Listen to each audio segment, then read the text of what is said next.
Nossa, que prazer, garoto! Fala, Marcelo, tudo bem? Quanto tempo, hein?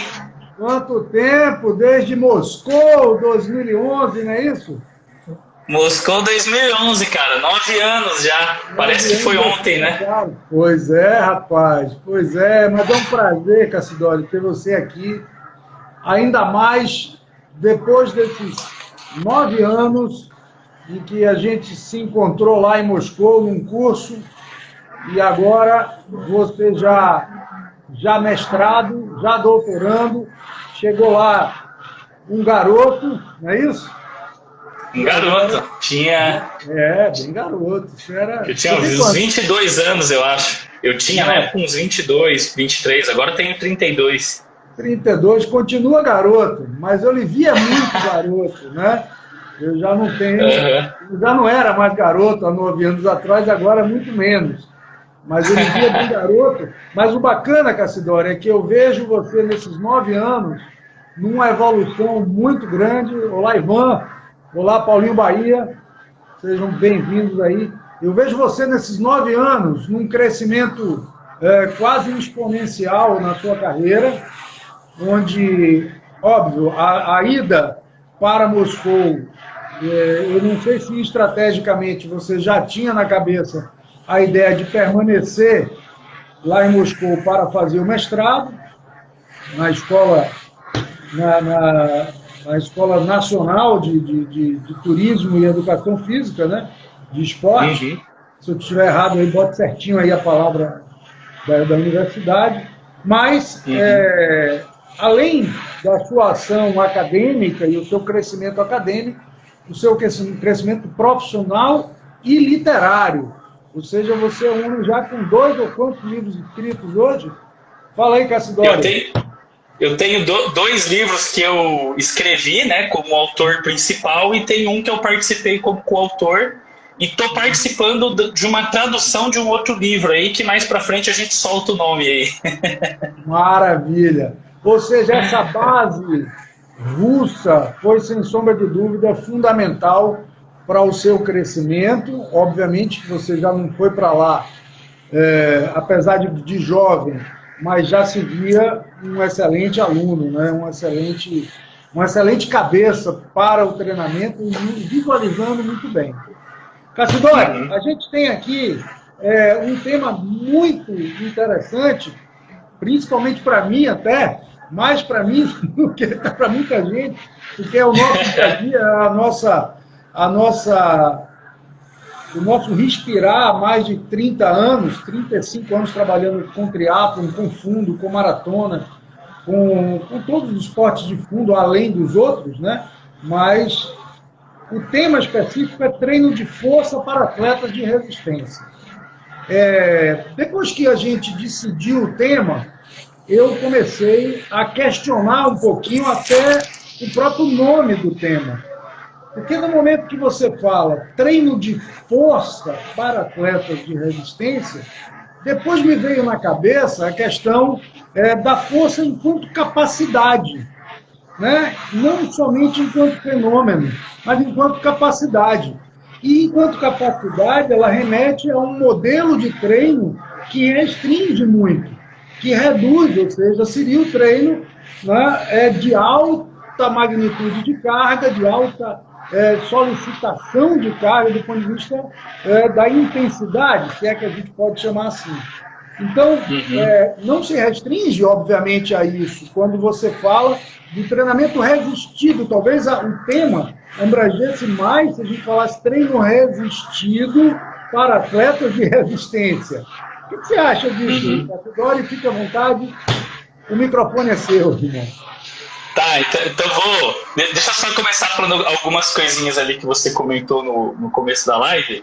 Realmente, quando eu fui para Moscou, eu fui fazer aquele curso, mas eu já tinha planos reais de mestrado e doutorado, porque eu sempre gostei da literatura russa. Só que, assim, a primeira vez que eu fui, que foi quando a gente se conheceu, eu não tava assim, com total convicção que ia dar certo, né? Eu falei, vou lá ver como é que é. Mas eu já tinha esse sonho, porque para mim a literatura russa era o que existia de melhor. Fui, gostei, você lembra lá como que eu fiquei encantado com a estrutura, com a universidade, não perdi uma aula sequer, sabe? Então, todo aquele passeio que a gente fez aquela vez, ele foi extremamente prazeroso e para mim é uma das melhores lembranças da minha vida, aquele passeio de 2011, porque eu mesmo, cara, pra você ter uma ideia, quando eu fui para Moscou, eu nunca tinha sequer andado de avião, entendeu? Primeira vez que eu entrei no avião foi para a Rússia, né? Então, para mim tudo foi muito novo, né? Aquele passeio, a primeira vez que vi neve, tinha aquele sonho de conhecer a Universidade da Rússia, aqueles autores que eu achava que eram os melhores de fato e tal. Então, para mim, aquilo foi muito legal.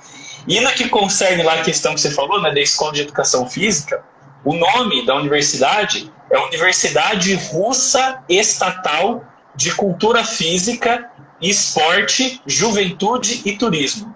Esse é o nome da universidade, um nome bem complexo. E em russo, eles preferem chamar de Regufkismit. Regufkismit é a...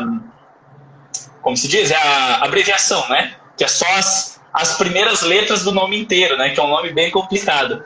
Mas, enfim, é o nome da universidade, né? E agora, no que realmente concerne ao nosso tema, né?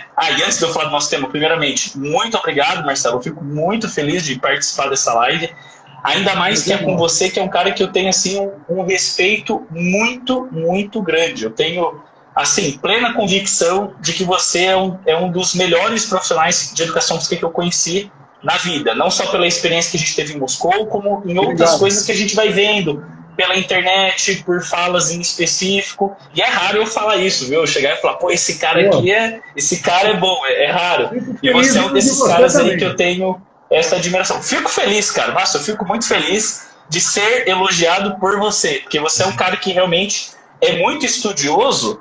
E o principal, que eu sempre falo para os meus amigos, eu sempre falo que tem, assim, 3 tipos de profissional: o que só trabalha, o que só estuda e o que trabalha e estuda. Que é você, sou eu, ou seja, que tem conhecimento científico e tem trabalho prático, já fez as coisas acontecerem. Não fica só citando artigos sem nunca ter colocado sequer um tênis no pé, sabe? Fala de resistência, fala de mitocôndria, mas não sabe o que é um pace, sabe? Olha um atleta e não sabe dizer se o cara tem talento ou não, porque não tem experiência prática. Então, eu admiro você porque você é um desses caras que traz junto prática e teoria. E uma teoria aprofundada, não é uma teoria superficial. Estuda como cientista e trabalha como treinador. Entende? Então, você é o tipo de pessoa que eu admiro. E agora, no que concerne ao nosso tema aí da aula, né? Tipo, treinamento de força para atletas de fundo, né? Atletas de resistência. Ou treinamento resistido, como você mesmo citou, né? Muitas vezes, quando eu faço live com alguns amigos, eu não sei se você tem acompanhado o canal no YouTube lá que eu tenho, o Cassidora Teoria do Esporte, eu sempre faço muitas discussões sobre problemas terminológicos na educação física, a força enquanto fenômeno físico, que é aquela condição básica para causar movimento, interação entre 2 corpos, entre 2 objetos que tendem a causar movimento, que é uma grandeza vetorial, você tem que ter direção e sentido definidos, né? Força. E força é capacidade física, capacidade do ser humano de superar ou se contrapor à resistência externa por meio de esforços musculares. Geralmente, quando a gente fala da capacidade física, força, a gente sempre está falando de altos níveis de tensão muscular, igual você citou, força, né, no sentido de peso, intensidade, né? E aí você até comentou, pô, às vezes trabalho resistido, né? Existe alguma resistência externa, ou seja, você tem que superar algo que não necessariamente exige a máxima manifestação da força muscular enquanto capacidade física, das máximas tensões musculares. Mas são trabalhos, né, os trabalhos resistidos, que apesar de não exigirem, vamos dizer assim, força máxima, eles trazem como consequência aumentos na força, tanto na manifestação da força no exercício quanto na força máxima. Então existem, vamos dizer assim, N coisas que podem ser discutidas quanto a isso. Mas eu vejo da seguinte forma, Marcelo, no que concerne a treinamento de força voltado para atletas de resistência, eu acho que tem 3 pontos fundamentais e eu tenho plena convicção que você vai concordar comigo, você vai falar, pô, é exatamente isso aí que a gente precisa quando a gente fala em atletas de fundo, seja no ciclismo, seja na natação, seja na corrida, seja no triatlo, seja no esqui, seja no remo, qualquer esporte que tem manifestação de resistência. Toda vez que a gente fala de, principalmente esportes cíclicos, né, onde os ciclos de movimento se repetem por tempo prolongado. Sempre que a gente fala em força nesses esportes, a gente tem que considerar 3 questões que eu considero como importantíssimas. Primeiro ponto, economia.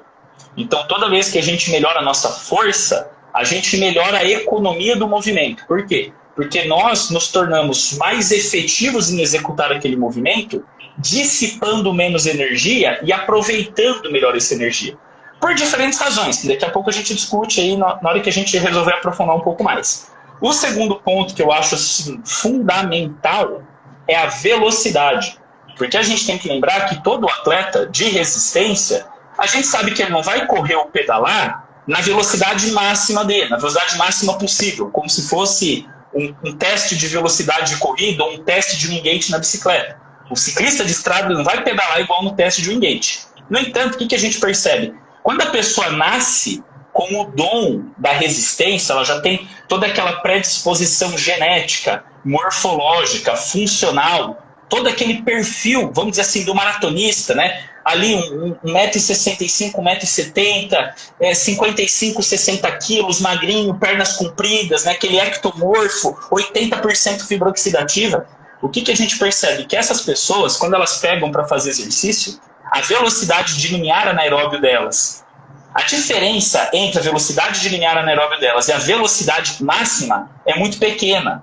Então, às vezes, para você conseguir treinar esse cara, às vezes você tem que melhorar a velocidade máxima para você ter reserva de melhora da resistência. Senão, muitas vezes, a gente não consegue melhorar a resistência porque esse cara já está no limite, né? Então, a força é uma condição básica para você garantir a velocidade da locomoção do atleta. E outra coisa que aí já é uma questão assim, um pouco mais biológica, um pouco mais aprofundada, que é algo que eu defendo muito, e algo assim que às vezes a gente tem que discutir com um pouco de cuidado, porque as pessoas têm conceitos muito fechados quanto a isso. Eu falo o seguinte, que é espaço mitocondrial. Os atletas de resistência, eles precisam treinar hipertrofia para aumentar o espaço para desenvolver novas mitocôndrias. Só que toda vez que a gente fala de hipertrofia, o termo hipertrofia, as pessoas elas estão sempre associando com... As pessoas estão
quem corre mais rápido e não quem corre mais tempo.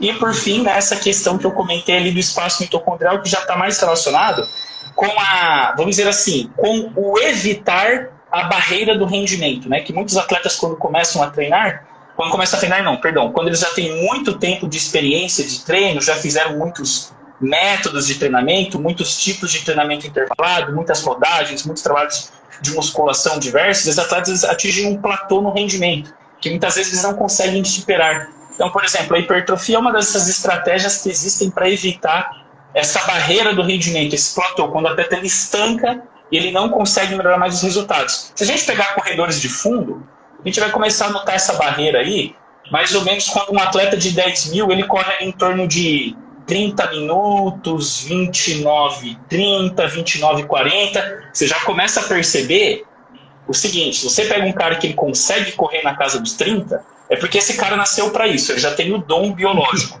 Agora, a diferença de um cara correr 30 e um cara correr entre 27,30 e 28,30, aí tá na manipulação das cargas de treinamento, usando a ciência, a experiência do treinador para fazer o diferencial. Então é mais ou menos por aí que eu acho que acontece, esses 3 pontos mais importantes aí que eu citei.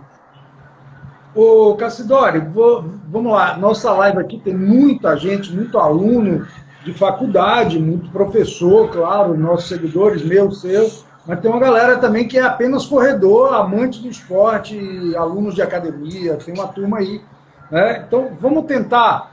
Eu sei que para você, para mim, é quase impossível não falar em ciência e não falar de maneira que leve a uma compreensão bem profunda. Mas vamos tentar trazer um pouco mais para a prática. Quando você fala de uma maior densidade mitocondrial, né, onde você fala de aumentar o espaço da mitocôndria, você está falando de biogênese mitocondrial, a formação de mais mitocôndrias, mas também uma maior quantidade de mitocôndrias por fibra muscular, que seria exatamente essa densidade mitocondrial. E aí você citou bem o isotom, que se eu não me engano, esqueci o nome dele. Celuiano. Isso. Celuiano. Exatamente, esse nome bonito russo aí. E aí, o que acontece? Trazendo para a prática, Cassidori, botando o isotom na prática, que talvez seja, na minha concepção, o método mais bacana, mais próximo da realidade.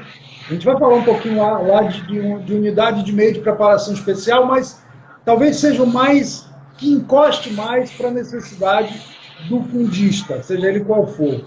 Esmiuça isso aí um pouquinho mais. Como é a aplicabilidade do método isotom, do meio isotom aí para a turma? Tá, vamos lá. Então eu vou tentar assim, juntar a ciência com uma forma de explicar que talvez todo mundo seja capaz de entender. Vamos pensar o seguinte: o músculo, quando a gente olha para o músculo, a gente sabe que tem fibras musculares. E dentro das fibras musculares, vamos imaginar que a gente tem 2 máquinas. Uma máquina que produz energia e uma máquina que usa energia para gerar movimento. É como se fosse um motor. Uma máquina é um motor e outra máquina é abastecimento energético. A máquina que é o abastecimento energético são as mitocôndrias, né? A organela da célula que pega carboidrato, lipídio, proteína, né? Passa por aqueles processos complexos que a gente estuda, né? Ciclo de Krebs, cadeia transportadora de elétrons, para formar ATP. ATP é energia, certo? E aí a gente tem vamos dizer assim, o aparelho contrátil da célula, que seria o motor, o que gasta energia, que faz a contração muscular. Usa o ATP como fonte de energia para contrair o músculo, e quanto mais forte a contração, maior é o deslocamento do corpo, maior a aceleração e maior a velocidade. É basicamente a segunda lei de Newton. A aceleração sempre é proporcional à força aplicada ao objeto. Então, o atleta, quando ele corre, quanto mais força ele faz contra o solo, mais, vamos dizer assim, mais forte ele vai empurrar o corpo dele para frente, mais propulsão ele tem e mais velocidade. Ele tem que fazer um pouco mais de força. Então é importante que ele tenha força. Então ele tem que desenvolver tanto o aparelho contrátil quanto o aparelho mitocondrial. Mitocôndria é a parte de energia, aparelho contrátil é a parte que você usa energia para gerar movimento. Então qual que é o problema? A maioria das pessoas tem muito aparelho contrátil e pouco aparelho mitocondrial. Então as pessoas elas conseguem correr numa intensidade que ela consegue manter, essa velocidade que ela consegue manter é a velocidade mais ou menos do limiar anaeróbio dela, um pouquinho abaixo, um pouquinho acima talvez. E o que acontece? Essa velocidade ela é garantida justamente pela capacidade do músculo de usar energia na mesma velocidade que ele consegue ressintetizar a energia. Então você mantém o balanço energético naquela velocidade. Você produz uma quantidade de energia e gasta esse mesmo tanto de energia. Começou a gastar mais do que você produz, você vai fadigar, certo? Por isso que a gente tem as velocidades que nós conseguimos correr, né? Se você pega um corredor amador, uma pessoa que acabou de começar a treinar aí, tem 6 a 8 meses que está treinando, quer fazer uma provinha de rua, quer correr a São Silvestre no fim do ano, certo? Claro que esse ano, acho que não é no fim do ano, mas geralmente é em dezembro, São Silvestre, né? Aí o cara quer correr os 15 quilômetros. Geralmente esse cara ele vai correr, em média, ali entre 10 e 12 quilômetros por hora. É a velocidade que ele consegue manter. Se ele tentar correr a 15, ele consegue correr por 1 minuto, 1 minuto e meio, 2 no máximo já cansou, o músculo já começa a arder, o pH do músculo baixa. Quando você pega um corredor de elite, o cara consegue correr a 20, 21, 22 direto. Por quê? Porque ele consegue produzir mais energia, que é mais ou menos igual à velocidade que ele gasta essa energia, certo? Então, basicamente, aqui eu expliquei os mecanismos. A gente tem um para gerar propulsão, movimento, velocidade, e outro para garantir o abastecimento energético. Então, esses dois mecanismos são importantes para o corredor. Quando a gente faz os treinos de hipertrofia, veja bem, eles em si, por exemplo, o método Isoton, ou mesmo os métodos tradicionais de hipertrofia, que a gente usa na musculação, séries com mais peso e tudo mais, eles aumentam a máquina contrátil, o que momentaneamente, para resistência, não será bom. No dia que o atleta treina força, naquela semana, ele não vai melhorar a resistência dele, talvez ele até piore um pouco. Por quê? Porque ele está aumentando muito a capacidade de usar a energia. Ele vai ficar até mais veloz. Se ele fizer um tiro de 100 metros rasos, talvez ele melhore a velocidade dele. Mas se ele tentar manter essa intensidade, ele vai perceber que vai ficar difícil, porque ele aumentou o potencial de gastar energia e não mexeu no potencial de produzir energia. Então, o que acontece? O músculo ele vai criando mais miofibrilas, que a gente fala. Dentro de cada fibra muscular, surgem novas miofibrilas. Miofibrila é a organela da célula responsável pela contração, certo? Então, eu sempre faço uma analogia, igual a gente imaginar um pacote de canudinho. Quando você vai num restaurante, às vezes você vê um pacote de canudinho fechado. É um plástico com 50 canudinhos dentro. Vamos imaginar o seguinte, que o pacote é uma fibra muscular, cada canudinho é uma miofibrila. Quando a gente treina, a gente tem hipertrofia, é como se a gente adicionasse mais canudinhos. E por isso, o pacotinho ele vai ficando mais largo, ou seja, ele aumenta a área de secção transversa. E tem mais força para contrair. Agora, veja bem, como eu disse, quando você aumenta a força de contração, você não está necessariamente melhorando a resistência. Mas o que a gente tem que entender? Que quando a gente começa a treinar para promover a biogênese mitocondrial, que é o que você estava comentando, o que os estudos de biologia molecular, de histologia, de fisiologia, bioquímica, anatomia, o que eles mostram? Que as mitocôndrias, elas se formam em camadas únicas, em volta de cada miofibrila. Então, para uma miofibrila, imagina que o meu dedo é uma miofibrila, você tem uma única camada de mitocôndrias que ficam como se fossem fila indiana. Uma camada só, não dá para você ter duas camadas, é só uma. Ó, igual aqui, ó. Meu dedo indicador é uma miofibrila, cada pontinha de dedo meu é uma mitocôndria. Você vai ver isso, mas você não vai ver mitocôndria sobreposta. É só uma camada. Então é muito importante que você promova a hipertrofia para que você tenha mais espaço para novas mitocôndrias. Porque se eu dou treino de resistência, treino intervalado que promove a biogênese mitocondrial, vai chegar um momento que eu já tenho mitocôndria em todos os espaços possíveis. E a partir daquele momento, o treinamento ele não vai ter mais resultado. Por quê? Já tem o potencial aeróbio máximo possível para aquele volume muscular. Quando eu aumento o volume muscular, ao surgirem novas miofibrilas, eu tenho mais força para correr mais rápido. E eu tenho mais espaço para surgirem novas mitocôndrias, e essas novas mitocôndrias vão garantir a continuidade do trabalho. Por isso é importante a hipertrofia. Agora, existe a hipertrofia seletiva das fibras musculares. Então a gente sabe, por exemplo, que nós temos fibras rápidas, intermediárias e lentas pelo ponto de vista da velocidade de contração, pelo ponto de vista do tipo de miosina TPase que a gente fala. E nós também podemos classificar as fibras em glicolíticas, intermediárias e oxidativas, que aí já não é pela velocidade de contração, é pelo conteúdo do citoplasma da célula. Mais mitocôndria, menos mitocôndria, mais mioglobina, menos mioglobina, mais capilar, menos capilar, mais enzima anaeróbia, mais enzima aeróbia. Então a gente classifica a fibra dessas formas. E o que acontece? Fibra muscular que é rápida, ela tem uma influência que é muito mais genética do que de treino. Então uma fibra é rápida ou é lenta, muito mais por questões genéticas do que por questões de treinamento. Agora, o conteúdo citoplasmático é extremamente alterável com o treinamento. Então é possível, quando a gente olha para um atleta de elite de resistência, que ele tenha fibras rápidas oxidativas. E não fibras rápidas obrigatoriamente glicolíticas. Fibras rápidas que se tornaram, entre aspas, rosas, e não são mais brancas, elas já têm um pouquinho mais de hemoglobina, elas já têm um pouquinho mais de mitocôndria, elas já funcionam aerobicamente. E é o que acontece, quanto mais velocidade a gente corre, mais força a gente precisa, mais fibras musculares a gente recruta.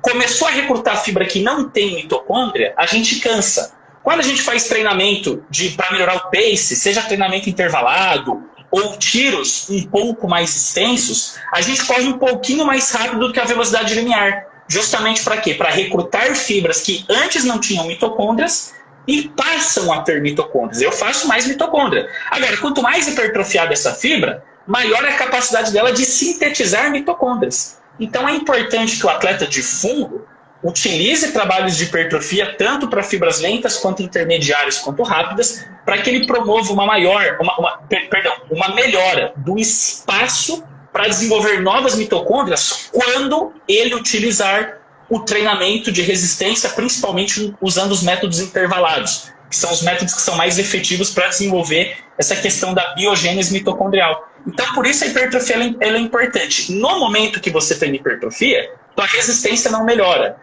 Mas quando você sai de uma etapa do período preparatório, numa periodização, e migra para outra etapa, quando você começa a especializar um pouco mais o treinamento, e nessa etapa que você especializa o treinamento, você ainda mantém alguns estímulos, vamos dizer assim, mais gerais, para pelo menos manter aquela massa muscular que você ganhou, mas você predomina os meios para melhorar a resistência, aumentar a densidade mitocondrial, aí sim a tua resistência vai lá em cima. Por quê? Porque eu tenho força para correr rápido, e eu tenho mitocôndria para garantir que naquela velocidade eu vou produzir a energia necessária.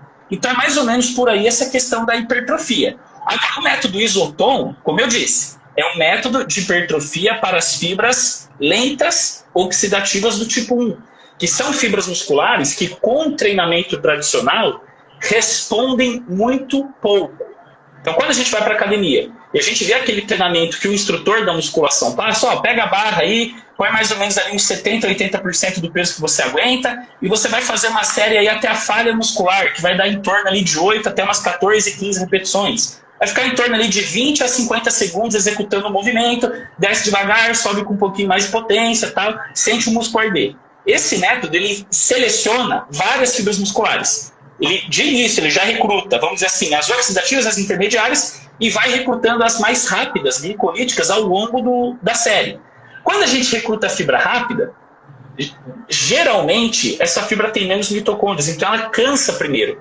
Então você vai falhar na tentativa de levantar o peso, certo? Porque você vai perder unidades contráteis, digamos assim. Então você vai falhar antes de perturbar a homeostase da fibra que é lenta. Então se eu recruto todas as fibras, as rápidas, as intermediárias e as lentas, quais cansarão primeiro? Obviamente que as rápidas, porque elas gastam mais energia por unidade de tempo e produzem menos energia por unidade de tempo. Então elas cansam muito rápido. Aí você termina uma série tradicional de musculação, o que aconteceu na fibra rápida? Fadiga máxima, dano estrutural, acúmulo de íons de hidrogênio, acúmulo de amônio, fosfato inorgânico, ADP, MP, estresse total. O que aconteceu na fibra oxidativa? Nada.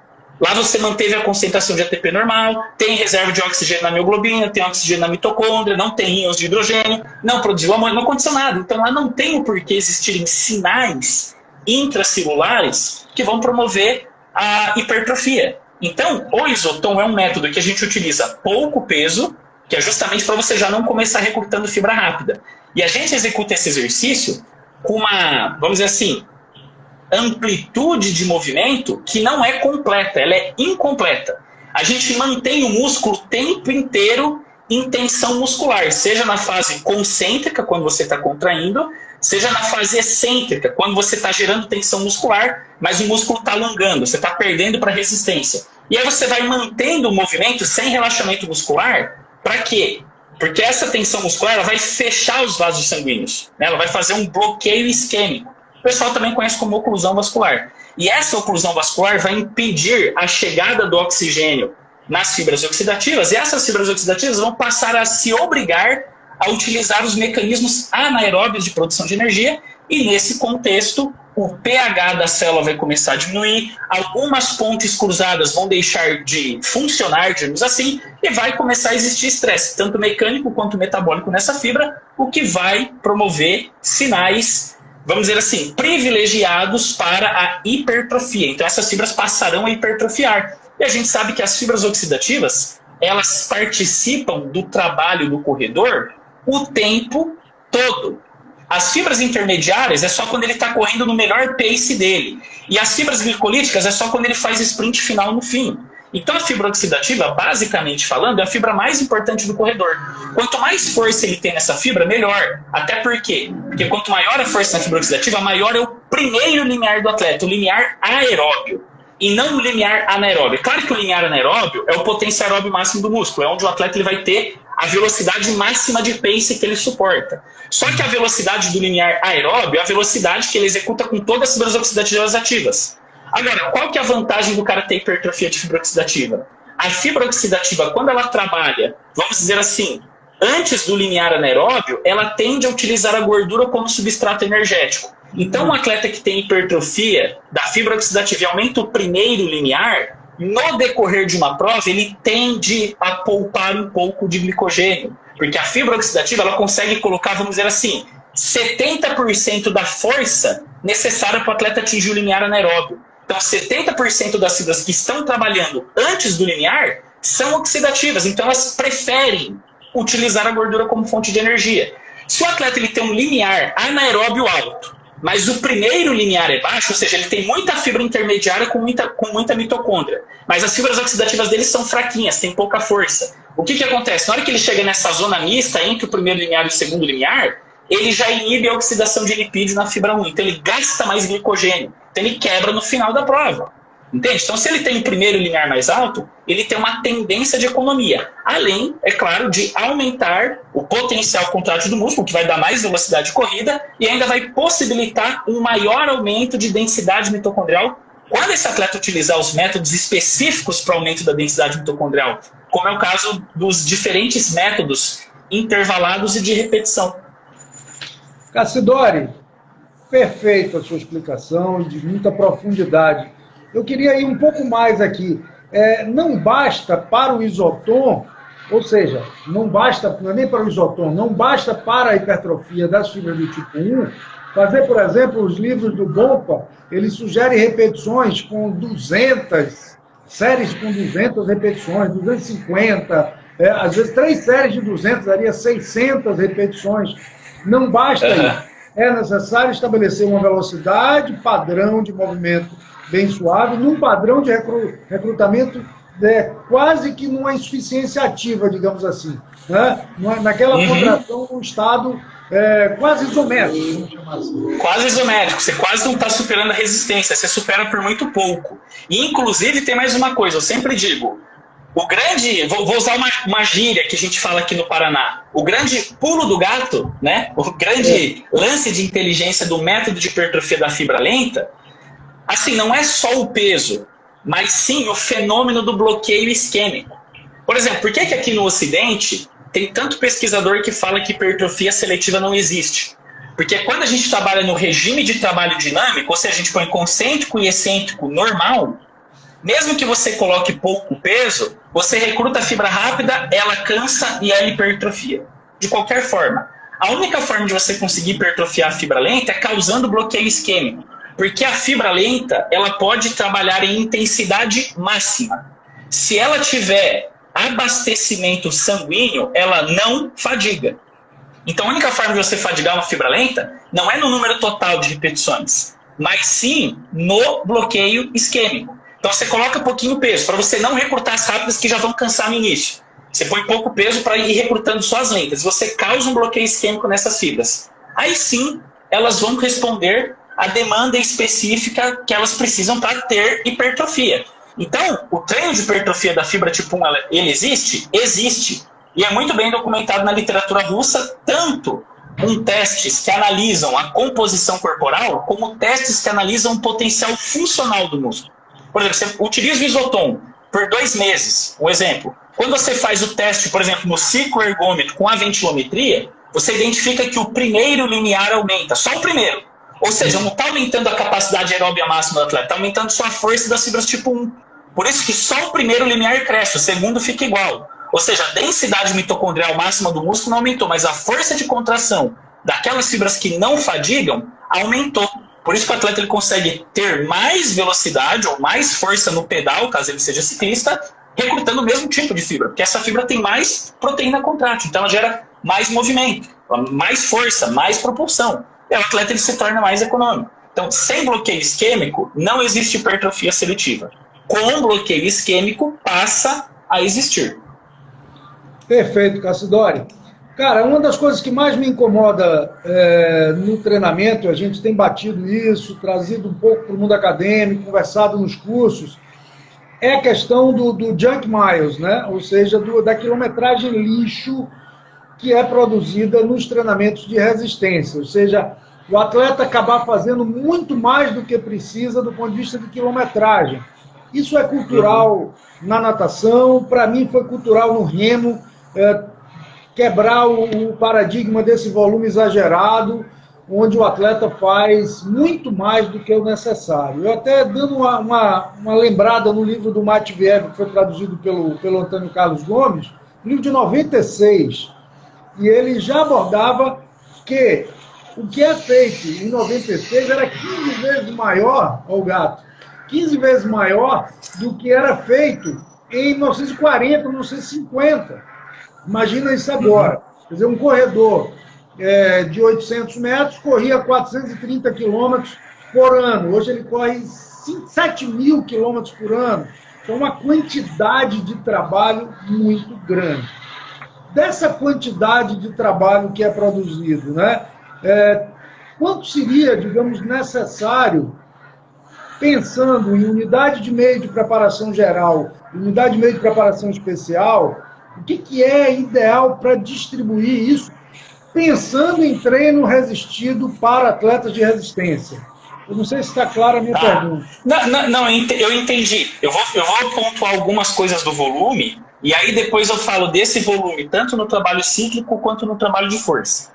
Eu vejo da seguinte forma, Marcelo, o volume de treinamento, ele é vamos dizer assim, ele é um parâmetro que a gente pode estar utilizando, certo? Que é muito útil para melhorar o desempenho do atleta. Então, se eu comparar um treinamento com volume X e um treinamento com volume 2X, o mesmo trabalho, o mesmo tipo de método, geralmente o 2X vai gerar um resultado melhor do que o que tem um volume X. Mas isso analisando a mesma qualidade. Agora, se eu pego um método que é mais qualitativo do que outro, é claro que esse método mais qualitativo, para ter o mesmo resultado, ele não precisa do mesmo volume.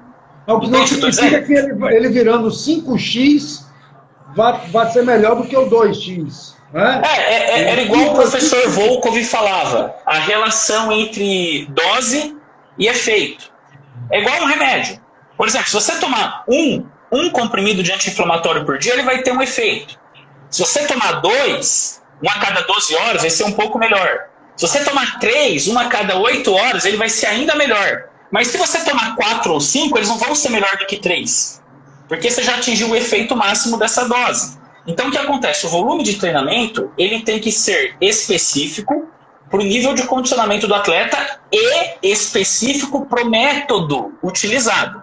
Então, por exemplo, se eu pego um meio de preparação geral, utilizando, por exemplo, um método de treinamento contínuo, cíclico, de intensidade moderada, eu vou conseguir jogar um volume alto. Se eu pegar ali um corredor, um maratonista, ele consegue fazer num dia, numa rodagem aí, 30 km tranquilo. Tranquilo, consegue fazer 30 km. E se você conversar com ele, esse cara consegue fazer mais de 200 km por semana. Certo? Mas o que eu vejo, na minha visão como treinador, e com base, é claro, no material que eu leio, que o que determina o desempenho de qualquer atleta de esporte cíclico é uma coisa que a gente chama de potência de limiar anaeróbio. Esse é o parâmetro principal. Esse tem uma correlação com o resultado esportivo de 0,91. Ou seja, é quase a mesma coisa. Limiar alto é resultado alto.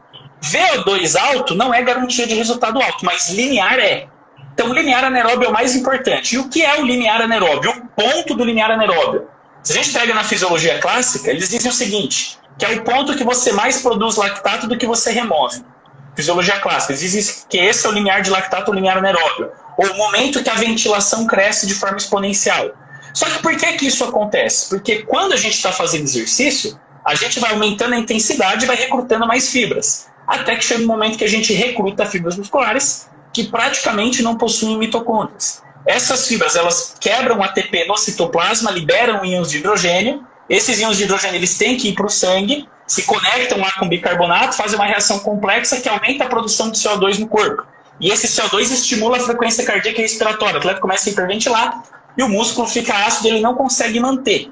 Então, quanto mais mitocôndrias o atleta ele consegue colocar em fibras que antes não eram oxidativas, que antes eram glicolíticas, mais alto fica o limiar anaeróbio dele, ou seja, mais alta é a velocidade que ele consegue manter, que é o mais importante numa prova, a velocidade média da prova. Essa é a velocidade que vai determinar o resultado do atleta. Então, o objetivo do atleta, corredor de maratona, ciclista de estrada, nadador de longas distâncias, é aumentar o limiar anaeróbio no movimento que é utilizado na modalidade esportiva dele.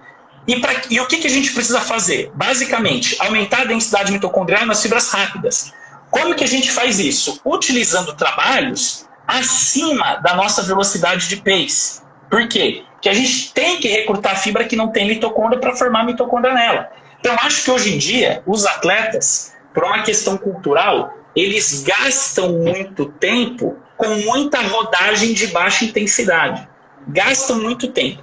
Eu sempre digo o seguinte, a rodagem é inútil? Não. A rodagem ela tem sua utilidade. Só que para que serve a rodagem?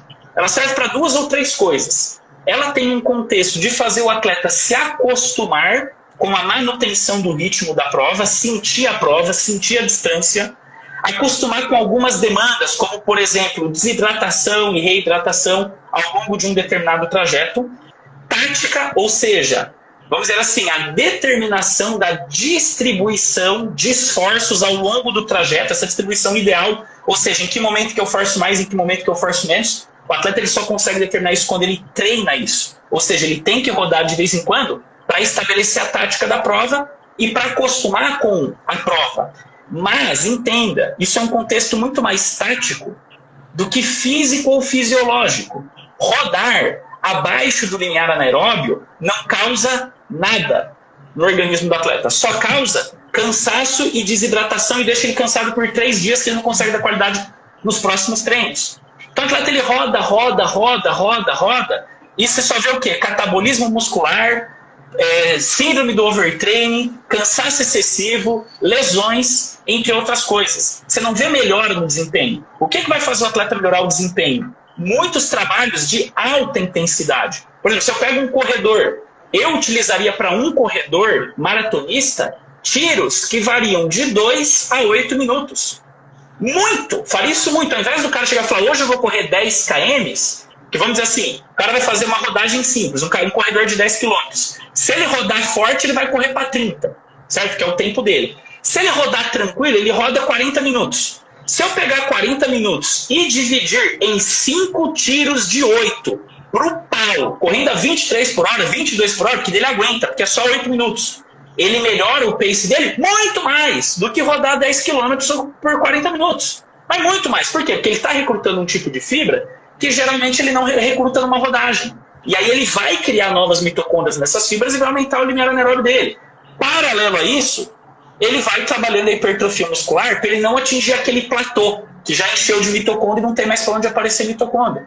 Então ele vai melhorando todos esses componentes de forma paralela. É claro que dependendo da época, na periodização dele, dentro do período preparatório, se é etapa geral, se é etapa especial, ou se já está no período competitivo, dependendo do momento da periodização, em certos momentos predominam-se os meios de preparação geral, seja para aumentar o potencial cardiovascular e respiratório, ou a quantidade de eritrócito no sangue, caso esse atleta vá para altitude, ou mesmo a hipertrofia muscular, que também é um aspecto geral do treino. Ele não vai te dar vantagem na hora que você tem hipertrofia, mas é uma premissa. Na hora que você entra com treinamento intervalado, você melhora mais a resistência após 1-2 meses de trabalho de hipertrofia do que um trabalho intervalado sem hipertrofia. Entende? Sim. Então, em determinados momentos, ele vai dar mais ênfase em trabalhos para aumentar a mitocôndria. Em determinados momentos, mais ênfase com trabalhos que vão aumentar a força, ganhar mais massa muscular. A rodagem, ela entra de vez em quando para o atleta estar acostumado com essas demandas específicas da própria modalidade, que é a corrida de longa distância, o ciclismo de estrada. Então ele tem que estar acostumado, por exemplo, a aguentar aquele sol quente, você desidratando e manter aquela monotonia ali por 2 horas. Ele tem que se acostumar a isso. E outra coisa também, ele tem que trabalhar outros componentes, como por exemplo, eu lembro que o Selianov sempre falava isso, né? Porque o Selianov ele propõe muitos trabalhos intervalados distintos.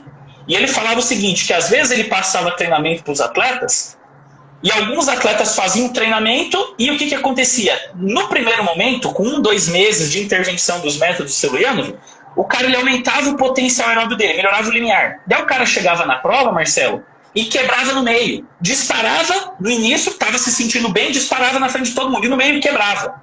Daí os caras falavam assim, pô, então o cara tá mal condicionado. Não era mal condicionado.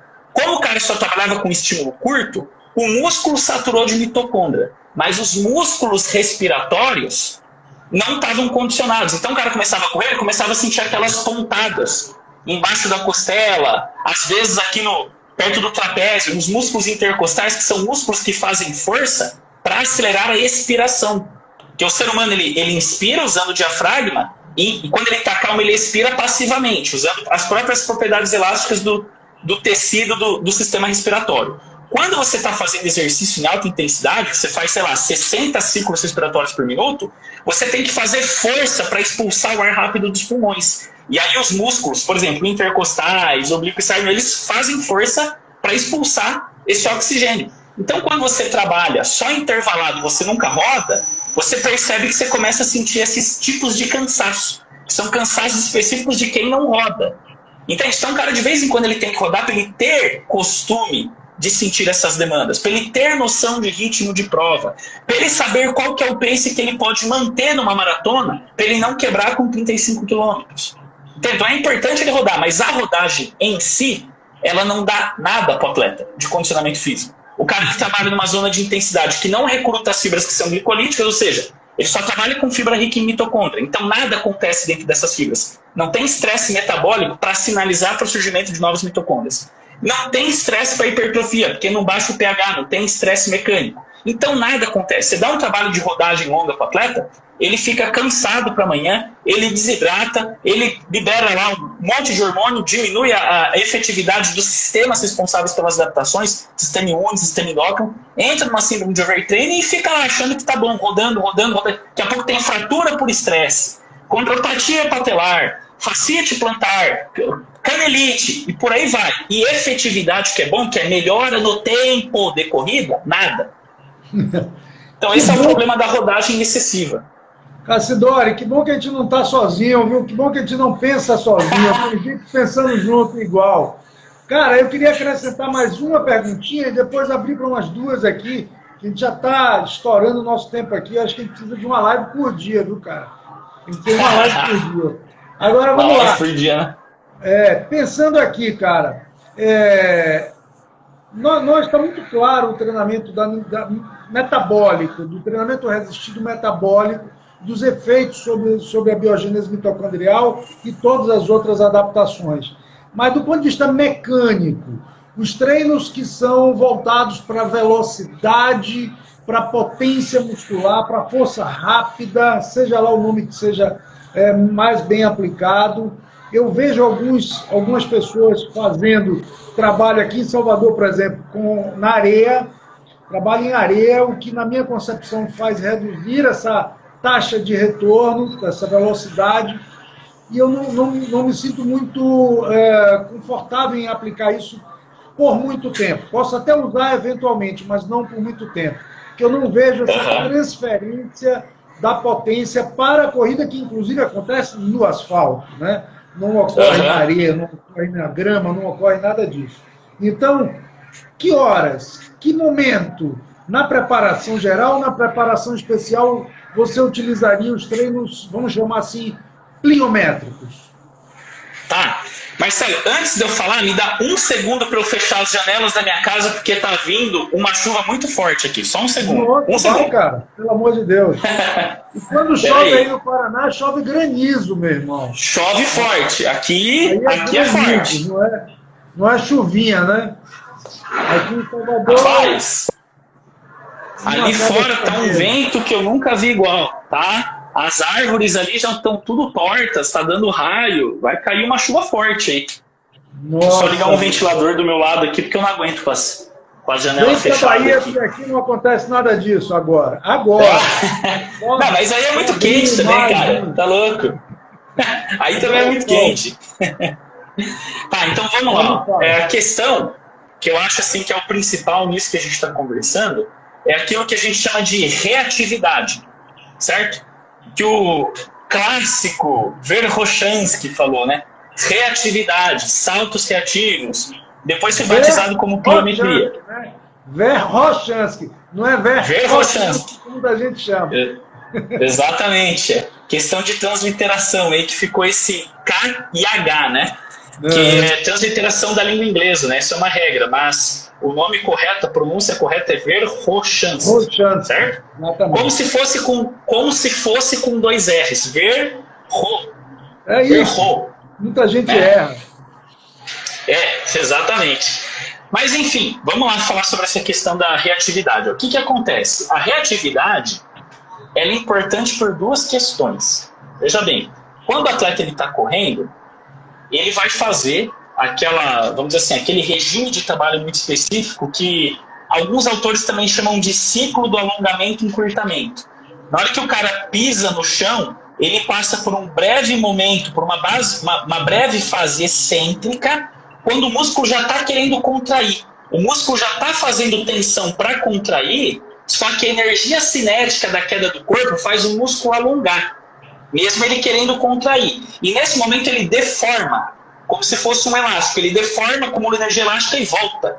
Por isso que quando a gente corre no piso duro, a gente corre mais rápido do que no piso arenoso. Se você colocar 2 pessoas para postar uma corrida, 2 pessoas que têm o mesmo resultado esportivo, obviamente, uma correndo num banco de areia e outra correndo no asfalto ou numa pista de borracha, quem corre no asfalto corre mais rápido. E não é à toa que faz mais força, apesar de cansar menos, que são conceitos diferentes. O atleta, quando ele corre na areia, ele cansa mais, justamente porque ele não aproveita energia elástica. Toda a energia que causa o movimento no corpo dele é muito mais provinda da quebra do ATP do que do mecanismo de acúmulo e liberação da energia elástica. Quando o cara corre no asfalto, ele soma 2 fontes de energia, que é a quebra do ATP mais a utilização do mecanismo elástico, certo? Então, basicamente, esse é o ciclo de alongamento e encurtamento. E ele tem 2 pontos importantes. Dois pontos importantes. O ponto 1 está relacionado com a velocidade de corrida. Porque o que acontece? Quando o atleta ele começa a treinar os saltos reativos, ou corrida saltada, salto horizontal, corrida de velocidade, porque tudo isso é reativo balístico, que o Verkhoshansky fala, né? Reativo balístico. Então, o que acontece? Esses meios e métodos de treino, eles vão diminuindo o tempo de apoio. Ou seja, o tempo que o pé fica no chão quando o atleta corre. E quando a gente corre, o que a biomecânica mostra? Que pé no chão é frear. Pé no chão é frear. Então, o atleta que ele quer correr rápido, ele tem que, como se fosse, quicar no chão. Imagina você soltando uma bola de tênis no chão. Olha o tempo que ela fica no chão. Ela não para e volta. Ela faz assim, ó, no chão. E o ideal para o corredor é fazer isso no chão e não isso. Entende? Então, quanto mais rápido é o toque no chão, mais fácil dele manter a velocidade. Porque quando ele passa bastante tempo no chão, ele está freando. Certo? É atrito. Ele está freando. Então, a primeira questão, quanto mais... Desculpa. Eu tô com medo da live cair, cara, porque só tem elas não estão mais caindo, o Marcelo. Ah, é? As lives no Instagram não estão mais caindo com 1 hora. Que bom, agora elas duram mais. Então temos aí pelo menos verdade. Uns 5 minutos. As últimas 2 ou 3 lives que eu fiz aí deu mais de 2 horas sem cair. Ah, que lindo, maravilha. Vai, termina, cara. Então vamos lá. Então, o tempo de apoio, quanto menor o tempo de apoio, graças à maior reatividade do atleta, mais fácil do atleta manter a velocidade de corrida, porque pé no chão é freio. Então, quanto menos pé no chão, quanto mais rápido o tempo de apoio, melhor para o atleta manter ou até aumentar a velocidade. Lembrando que ganha a prova quem corre mais rápido, e não quem corre mais tempo. Quem corre mais tempo é o pior na prova, certo? O melhor na prova é o que correu menos tempo, certo? Verdade. Então, o que acontece? O pé tem que bater rápido no chão. Então, quanto maior a reatividade do atleta, melhor. E segundo, eu falei da velocidade, agora o segundo, a economia. Porque o que acontece? Quando o atleta ele pisa no chão, igual eu falei, uma parte da energia total utilizada para promover o trabalho de deslocar o corpo para frente, uma parte dessa energia provém do metabolismo, ou seja, da quebra do adenosina trifosfato. Quebrou o ATP, libera energia química, que é convertida em trabalho, ou seja, energia mecânica, certo? E outra parte dessa energia provém da deformação do tecido elástico, certo? Dos tendões, do tecido miofacial e por aí vai. Então tem vários componentes elásticos no músculo. Então quando a gente pisa, o músculo deforma e volta. Conforme a gente treina os saltos reativos, essa capacidade de armazenar e liberar energia elástica, ela aumenta. Então, com o passar do tempo, ao longo da especialização do atleta, para a mesma velocidade de corrida, o atleta que é bem treinado tende a gastar menos energia metabólica. Por quê? Porque ele aumenta o percentual de contribuição de energia elástica não metabólica.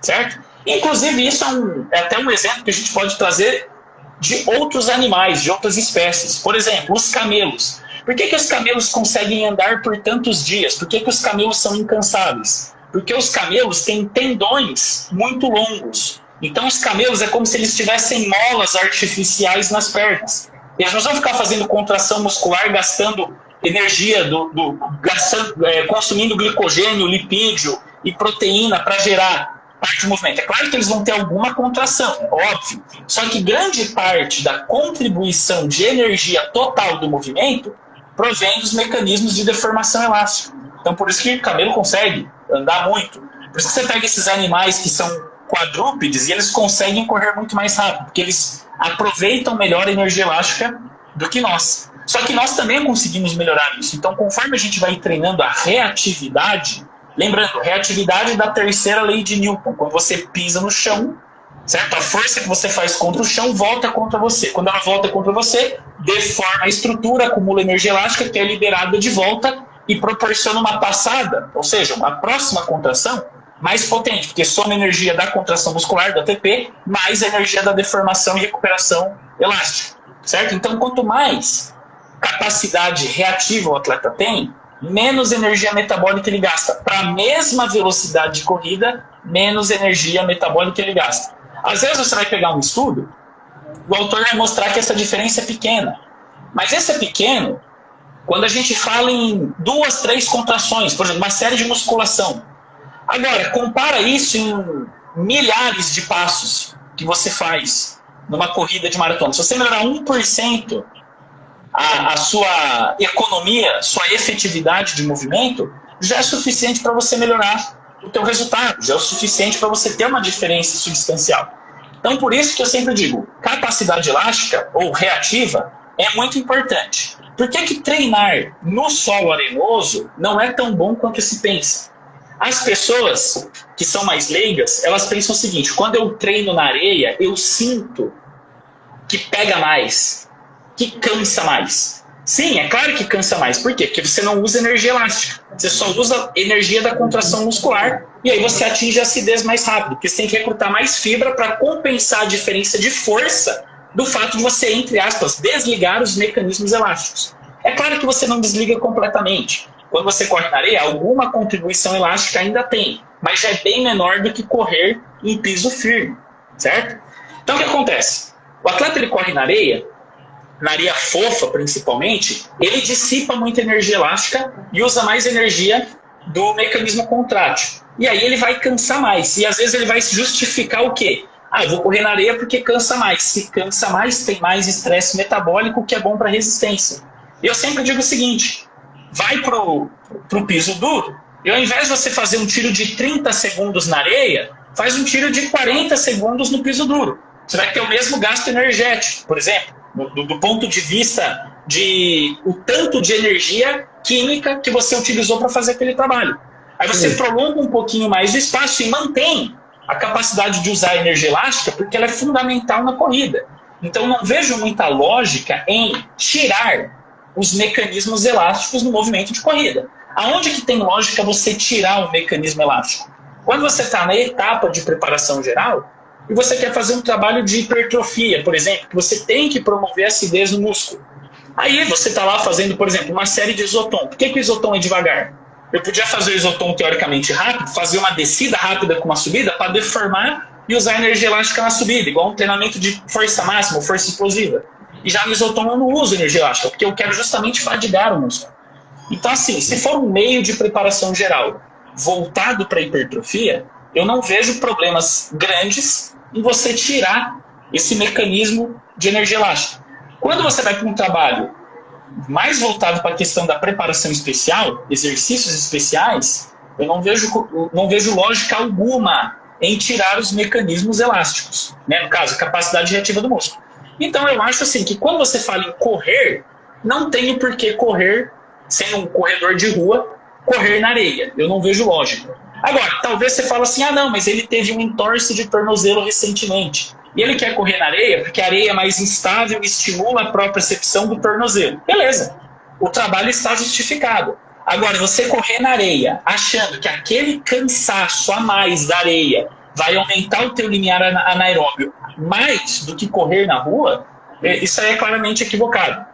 Isso aí é falta de compreensão de ciência básica. É óbvio que no piso duro você faz mais força do que na areia. No piso duro você tem um ponto de fixação no pé e usa tanto energia elástica quanto energia metabólica para promover força, certo? Por isso que você corre mais rápido no piso duro. Porque quanto maior a força, maior a aceleração. É a segunda lei de Newton, certo?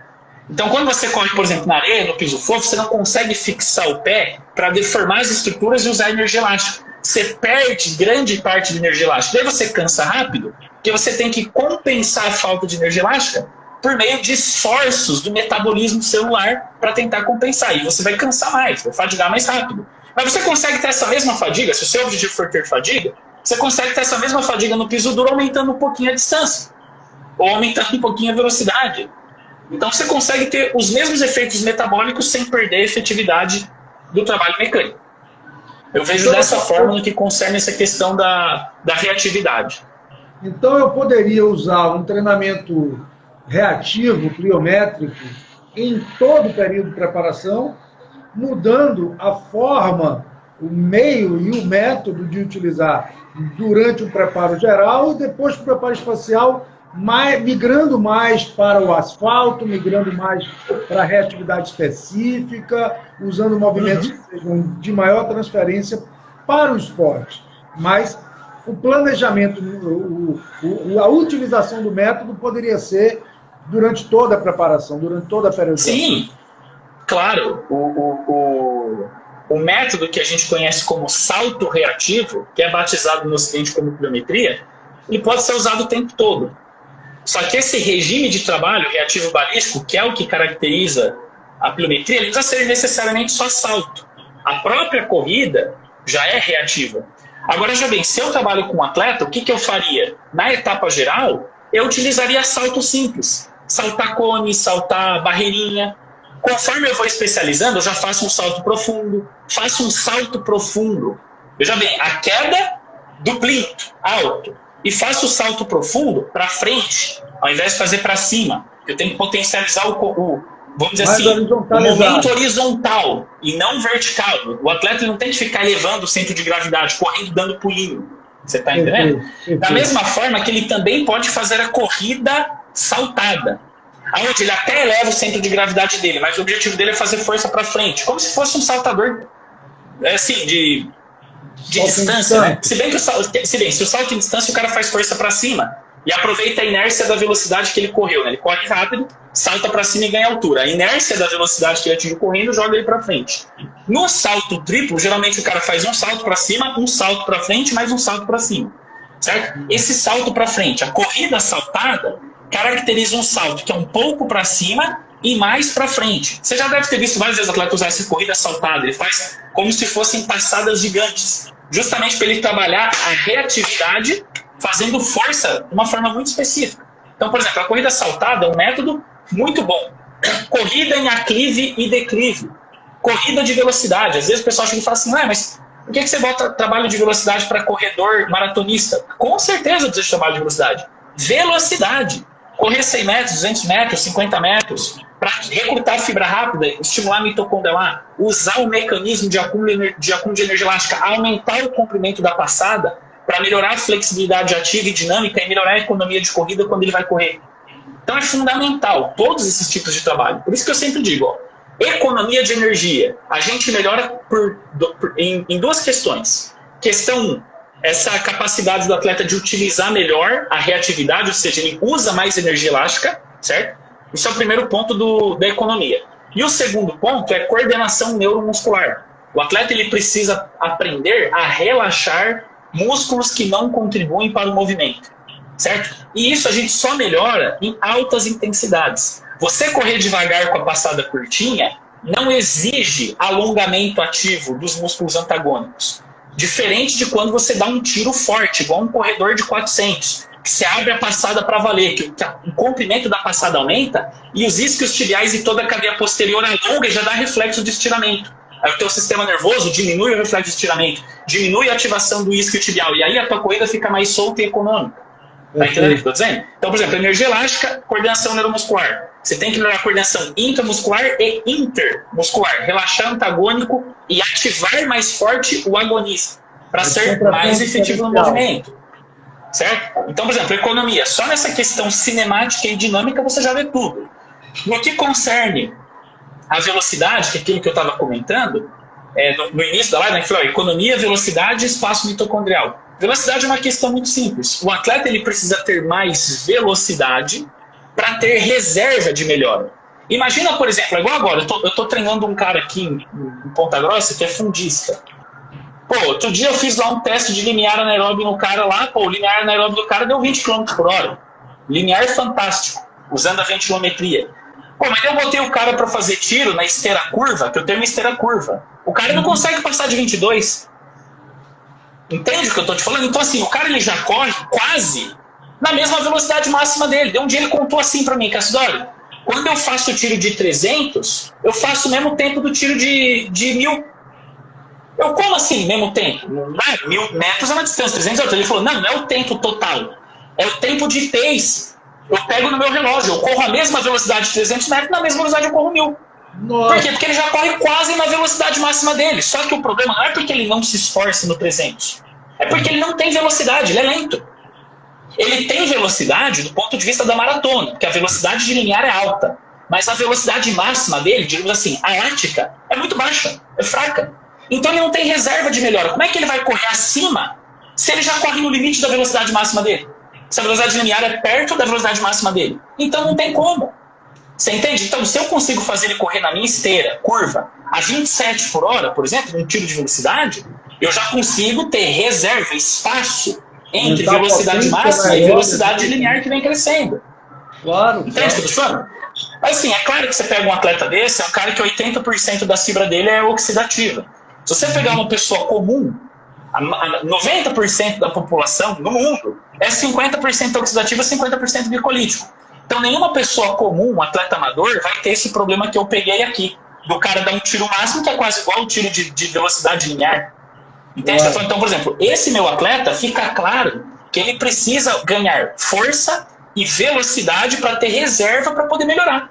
E eu preciso da hipertrofia para ele, para caber mais mitocôndria, para aumentar o linear anaeróbio, certo? Para que ele tenha força para correr a 22 por hora, 23 por hora, como linear anaeróbio.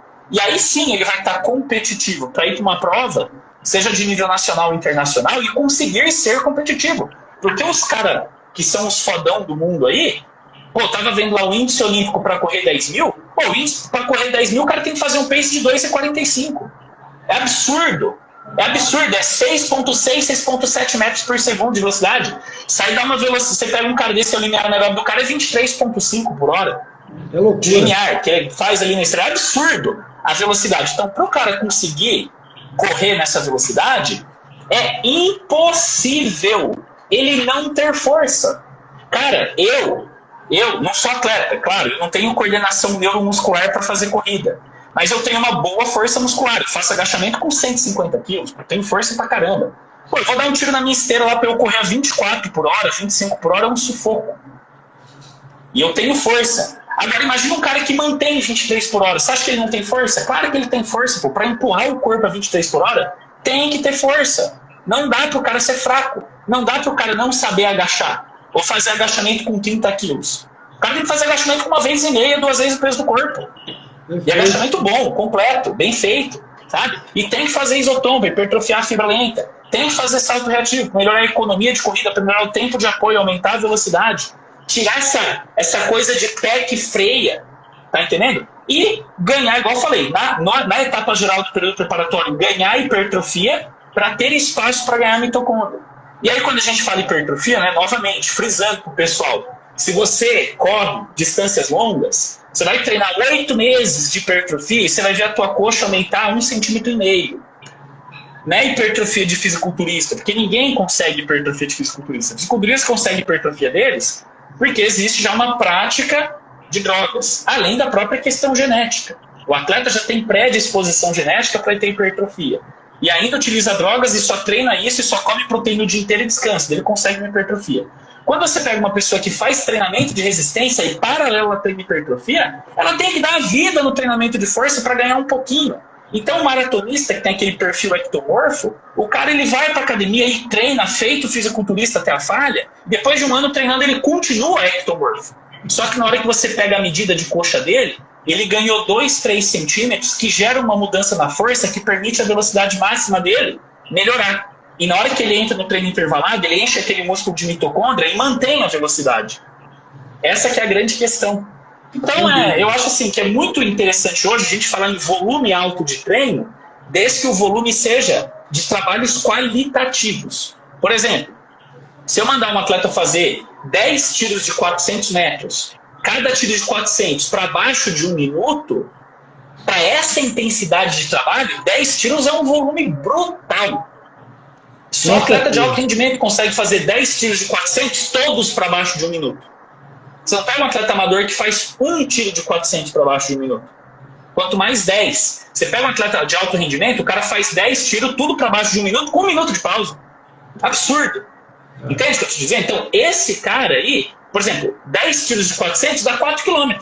Mas 4 km nessa intensidade é um volume alto. Alta qualidade. Porque a gente tem que classificar o volume de acordo com a orientação da carga. É claro que se o atleta fizer uma rodagem na velocidade do primeiro limiar, ele roda por 4 horas. De boa. Só que o que acontece no organismo rodando 4 horas no primeiro limiar, Marcelo? Nada. O máximo que pode melhorar num atleta, isso assim, um atleta destreinado, porque o atleta treinado, com 2 anos de prática, ele já tem um platô disso. Aumenta o volume sistólico do coração. Aí, você já deve ter visto eu falar sobre isso, que a gente vai calcular a efetividade do débito cardíaco na resistência, ela é pífia. O mais importante para o atleta é ter densidade mitocondrial. O coração aumentar não quer dizer nada.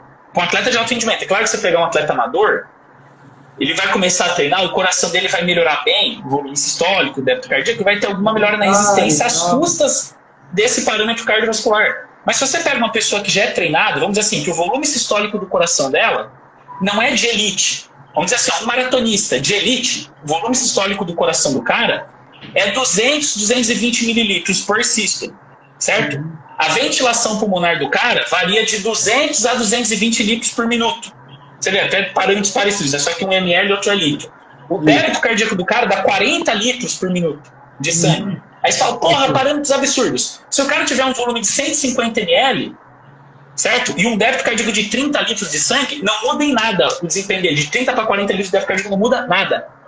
O que vai mudar é a densidade mitocondrial, porque ele põe muito mais oxigênio no sangue do que ele é capaz de absorver. Muito mais.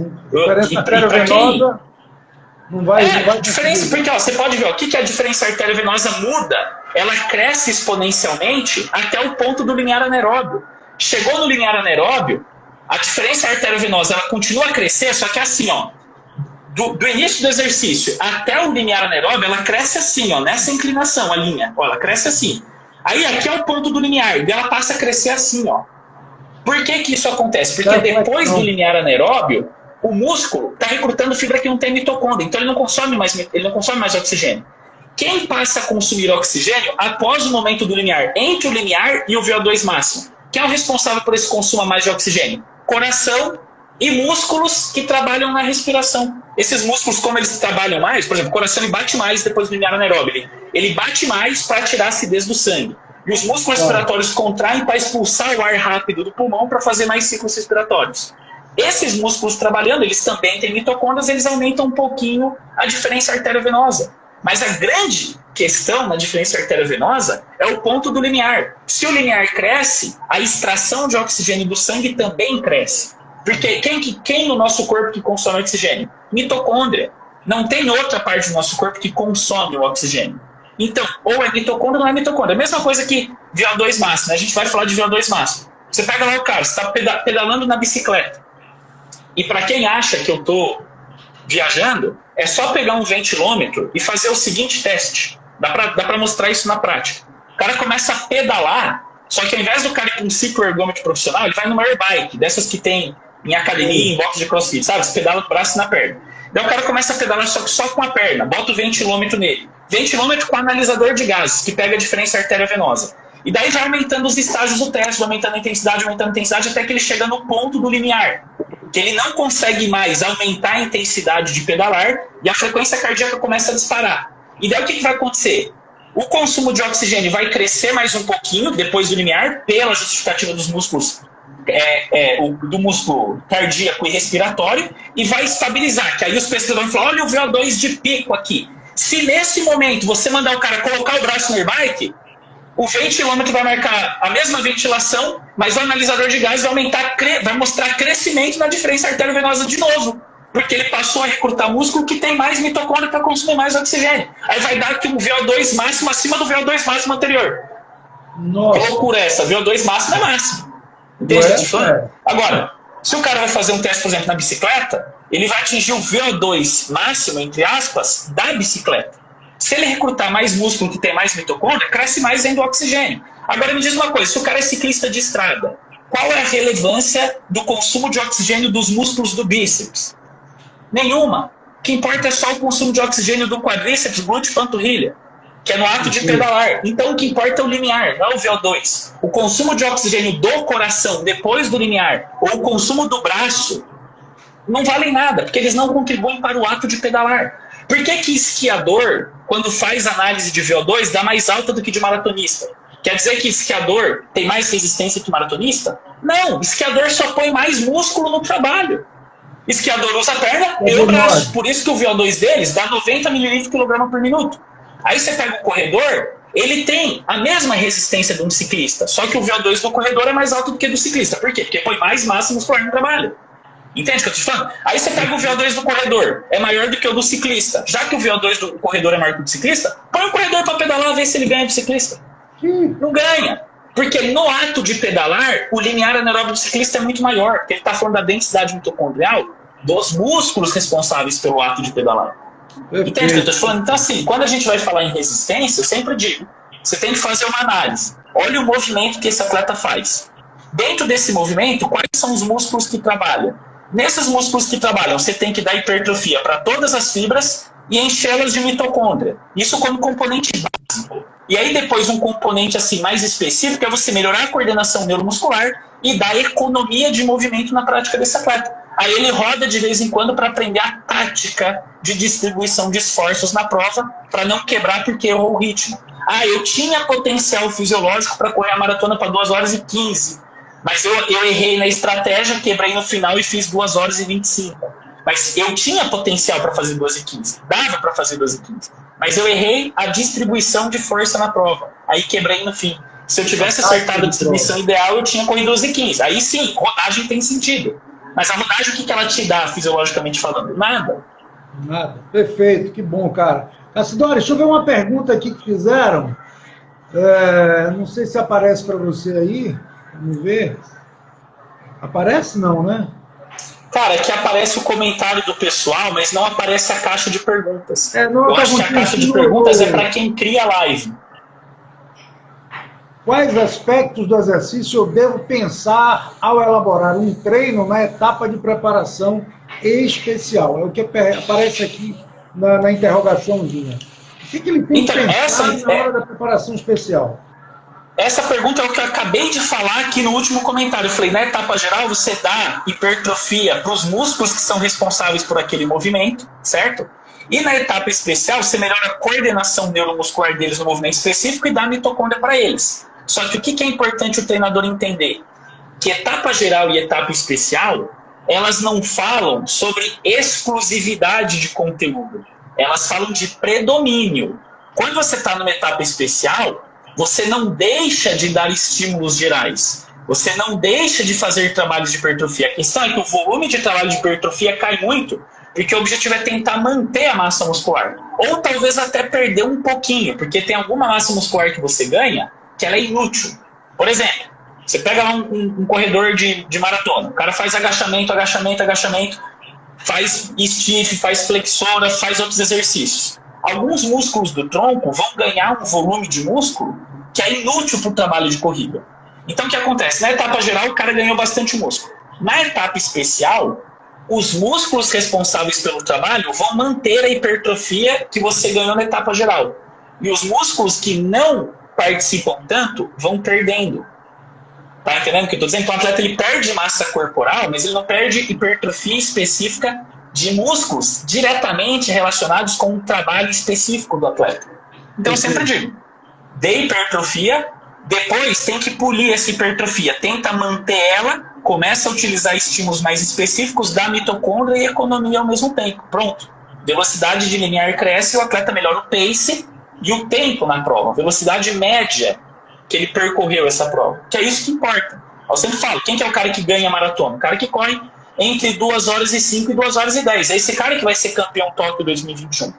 2021 o cara não vai correr para baixo de 2 horas e nem para cima de 2 horas e 12. Pode ter certeza. Pode ter certeza. Ela pode acompanhar todas as últimas maratonas que tiveram em Jogos Olímpicos. Dificilmente você vai ver um cara ganhar a maratona correndo tipo 2 horas e 25. Não ganha. Entende o que eu estou te dizendo? Então é um cara que tem o melhor pace. Entendeu? O cara que mantém aquele pace baixo nos 42 quilômetros. Cassidori, cara, eu levava mais umas 5 horas aqui batendo papo com você. É bom demais. Você está muito afiado, cara, e eu fico feliz que a gente pensa muito parecido do ponto de vista dos conceitos, né? Apesar do seu pouquíssimo tempo, eu digo pouco porque 10 anos dentro da história profissional, pelo menos a minha, é 1/3, e a gente está basicamente no mesmo ritmo. O que eu levei 35 anos, você conseguiu em 10 anos. Muito bom, cara. Muito bom. Fico feliz. Vamos repetir isso mais vezes, cara. Viu? Vamos repetir. Mas eu ia fazer um adendo aqui dentro do que você falou. Eu tive uma sorte também, eu tive o privilégio de poder beber daquela fonte por mais tempo, né? Eu fui para a Rússia e eu sempre digo que os russos eles têm uma reflexão sobre esporte que é única. Só eles no mundo têm. Eles têm essa reflexão. E eu, pelas minhas condições de vida, tive a oportunidade de poder estar lá. Eu tive na hora certa. Se fosse hoje, já não daria. Você entende? Se eu fosse para a Rússia hoje, num curso, eu já não poderia morar lá. Exato. Entende? Só quem vai lá e sente, percebe aquilo ali, né, a fonte mesmo é que sabe o que está falando, que tem certeza da qualidade daquilo ali. E imagino você, com a estrada que eu tenho, na minha experiência de trabalho, de produção, né, de atletas que vão surgindo e você vai vivenciando cada vez mais. Tenho certeza que você tem uma estrada belíssima pela frente aí, Cassidori. Cara, tomara, Marcelo. Tamo junto. Muito obrigado. Vou salvar algumas perguntas aqui, vão ficar sem serem respondidas, mas faz parte do jogo. Mas vai estar no IGTV, né? IGVT, não, IGTV. Vai estar gravado aí e vai para frente. Para todo mundo assistir. Vai para frente. Meu querido, brigadão. Marcelo, eu vou, mas só me responde uma pergunta. Não chegou o teu livro aí não, né? Ainda não. Teu livro, cara. Pô, tem algum aí para mostrar? Para a moçada comprar? Eu tenho. Peraí, deixa eu mostrar aqui. Peraí. E eu achei que já ia ter chegado, porque eu mandei para você na segunda por Sedex. Pois é. Aí, ó. Tá. Eu tô vendo ao contrário, mas é treinamento esportivo, José Cassidori. Quantas páginas, cara? Cara, deixa eu ver aqui. Tem